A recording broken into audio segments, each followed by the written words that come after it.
Sois le Dieu suprême qui nous fait l'honneur encore de t'écouter. Merci de nous accorder à être de bons intendants au nom de Jésus. Amen. Soyez les bienvenus. Je rappelle que nous sommes en train de voir les tendances divines. Les tendances divines qui est la responsabilité qui nous a été accordée par Dieu afin de nous permettre de gérer ce qu'il nous a confié pour lui rendre des comptes. Nous allons continuer. Je rappelle que nous sommes en train de voir le verset de base que nous avons lu, Matthieu chapitre 25, le verset 14 au verset 30. Et également, nous avons parlé de certaines vérités, à savoir sur l'intendance divine. Je vais lire Matthieu chapitre 25, le verset 14 au verset 30. Il en sera comme d'un homme qui partant pour un voyage appela ses serviteurs et leur remit des biens. Il donna à l'un 5 talents, à l'autre 2 talents et un au troisième à chacun selon sa capacité. Et il partit. Aussitôt qu'il avait reçu les 5 talents, il s'en alla. Celui qui avait reçu les 5 talents s'en alla et les fit valoir. Il en gagna 5 autres. De même, celui qui avait reçu les 2 talents en gagna 2 autres. Celui qui n'avait reçu qu'un talent alla creuser la terre et cacha l'argent de son maître. Longtemps après, le maître de ses serviteurs revint et leur fit rendre des comptes. Nous allons aller au verset 24. Celui qui n'avait reçu qu'un talent s'approcha ensuite et dit: Seigneur, je savais que tu es un homme Dieu, que tu moissonnes où tu n'as pas semé et que tu amasses où tu n'as pas valé. J'ai eu peur et je suis allé donc cacher ton talent dans la terre. Voici, prends ce qui est à toi. Son maître lui répondit: serviteur méchant et paresseux, tu savais que je moissonne, je n'ai pas semé, et que j'amasse où je n'ai pas valé. Il te fallait donner mon argent au banquier à mon retour. J'aurais retiré ce qui est à moi. Ôtez-lui donc son talent et donnez-le à celui qui en a 10, car on donnera à celui qui en a, il sera dans l'abondance. Mais à celui qui n'a pas, on ôtera même ce qu'il a. Et le serviteur inutile, jetez-le dans les ténèbres du dehors, là où il y a des pleurs, des graissements dedans. Amen. Nous continuons. Quatrième vérité, Dieu accorde à chacun sur la terre ce qu'il peut gérer. Dieu te donne ce que tu peux gérer. Si Dieu t'a donné un travail, c'est parce qu'il sait que c'est ce que tu peux gérer. Si tu lui prouves que tu peux gérer autre chose, Dieu va augmenter. La Bible dit, il donna à chacun selon sa capacité. Ça veut dire quoi? Un homme de Dieu. Si Dieu t'accorde 200 fidèles, c'est parce qu'il sait que c'est ce que tu peux gérer. Si Dieu t'accorde un salaire de 100 000, c'est parce qu'il sait que c'est ce que tu peux gérer. Si tu lui prouves ta fidélité, Dieu va augmenter. Cinquième vérité, Dieu n'est pas responsable de la gestion de notre destinée. Il est responsable des ressources qu'il nous donne, dont nous avons besoin pour réussir notre destinée. Mais Dieu n'est pas responsable de la gestion de notre destinée. Écoutez, la Bible dit que ceux qui ont reçu les talents, chacun allait les faire valoir. Il y a des gens qui accusent Dieu. Seigneur, pourquoi ceci? Mon frère, ma soeur, écoute-moi. Toi qui es en train d'écouter cette vidéo, partage. Si ça t'a fait du bien. Dieu n'est pas responsable de la manière dont tu gères ta vie. Dieu n'est pas responsable de la manière dont tu gères ton argent. Dieu n'est pas responsable de la manière dont tu gères ton foyer ni tes enfants. Dieu t'accorde les ressources pour que tu sois un bon gérant, mais il n'est pas responsable. Le seul responsable qui a la capacité de bien gérer, c'est toi. Dieu n'est pas responsable de tes erreurs, de tes déviations. J'ai fait ceci, j'ai fait ça. Dieu n'est pas responsable. Prochain point, Dieu veut que tu multiplies ce qu'il t'accorde en mettant à profit ce qu'il t'a confié. Si tu ne mets pas à profit ce que Dieu t'a donné à gérer, Dieu ne va pas l'augmenter. Dieu ne te confiera jamais de grandes choses si tu n'as pas été fidèle dans les petites choses. Quand vous lirez le livre de Matthieu chapitre 25, le verset 21, le passage que nous avons lu, la Bible dit, il dit: bon et fidèle serviteur, rentre dans la gloire de ton maître. Tu as été fidèle dans peu de choses, tu le seras dans des plus grandes.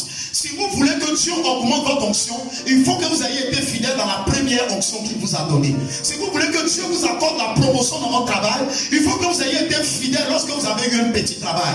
Parce que celui qui n'est pas fidèle lorsqu'il a une graine, il ne le sera pas lorsqu'il aura 100 graines. Soyez fidèles dans les petites choses et Dieu augmentera au nom suprême et puissant de Jésus. L'avant-dernier point, Dieu veut que nous menions un test dans lequel il va peser notre capacité. Quelquefois, il y a des moments où Dieu te regarde. Tu sembles être dans le manque. Tu sembles ne pas obtenir ce que tu veux. En réalité, Dieu est en train de regarder pour tester ta capacité à gérer le peu qu'il t'a donné. Regarde un exemple. Aujourd'hui, hier, tu étais payé à 50 000. Tu n'as pu payer une dîme de 5 000. Et tu demandes à Dieu de te donner un salaire de 300 000. Mon frère, entre nous soit raisonnable. Alléluia. Au dernier point, Dieu augmente les capacités de celui qui est fidèle. Si vous êtes fidèle, il augmentera. Regardez le verset 29 de Matthieu 25. La Bible dit: ôtez à celui qui a eu un talent qui n'a pas travaillé, donnez-lui à celui qui en a beaucoup. Car on ôtera à celui qui n'en a pas pour le donner à celui qui en a. Dieu augmente les capacités de ceux qui ont été fidèles dans les petites choses. Que Dieu vous augmente au nom de Jésus-Christ. Nous allons voir maintenant quelques domaines qui ne nous appartiennent pas et qui nous ont été confiés. Et cette portion-là te concerne. Le premier domaine qui t'a été confié, c'est ton souffle de vie. Je veux qu'on lise le livre d'Ecclésiaste chapitre 8, le verset 8.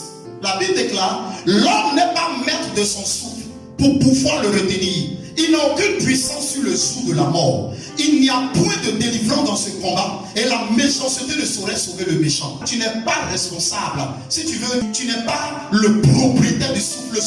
Tu n'es pas son propriétaire. La Bible dit que tu n'as aucun pouvoir sur ton souffle, sur le joug de la mort. Tu n'es pas propriétaire du souffle que tu peux prendre dans tes narines. Tu n'es pas propriétaire de ce souffle. Autant porter, le propriétaire va venir enlever ce souffle. Donc il faut bien le gérer. Arrête de respirer cadeau ce que Dieu te donne. Arrête de le respirer pour faire des bêtises. Parce que ça a une date de péremption. Le souffle qu'on est en train de faire là, même le souffle qui me permet de prêcher, ce souffle-là a une date de péremption. Ça ne t'appartient pas. Voilà la première chose qui n'appartient pas à l'homme. Deuxième chose, ton corps. En Genèse chapitre 3, verset 19. L'homme a été créé à partir de la poussière de la terre. Il dit, tu es poussière, tu retourneras poussière. Est-ce que vous savez que votre corps ne vous appartient pas? Pour le savoir, le corps a deux propriétaires. Le premier propriétaire, c'est Dieu. Quand tu es en Jésus, la Bible dit ton corps est le temple du Saint-Esprit. 1 Corinthiens chapitre 6. Le deuxième est vrai propriétaire, que ce soit des chrétiens, des païens, de tous ceux qui ne connaissent pas Dieu. Le deuxième vrai propriétaire, c'est la terre. La Bible dit tu es poussière, tu retourneras poussière. Combien de fois est-ce que tu as méprisé le corps qui est le temple de Dieu que Dieu t'a donné? Tu n'es pas propriétaire de ce corps. Ce corps retournera à son propriétaire. Gère-le bien. Alléluia.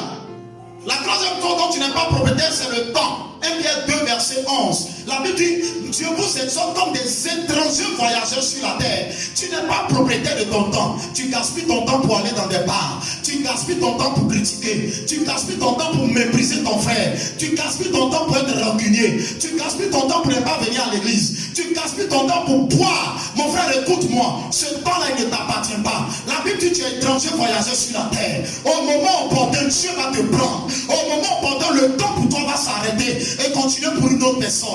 Arrête de gaspiller ton temps parce que ce temps ne t'appartient pas. Tu n'es qu'un géant.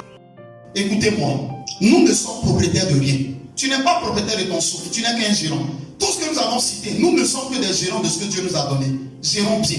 Prie le Seigneur avec moi. Seigneur, accorde-moi la grâce d'être un bon gérant de ma vie. Donne-moi la faveur, la grâce de ne pas gaspiller ma vie.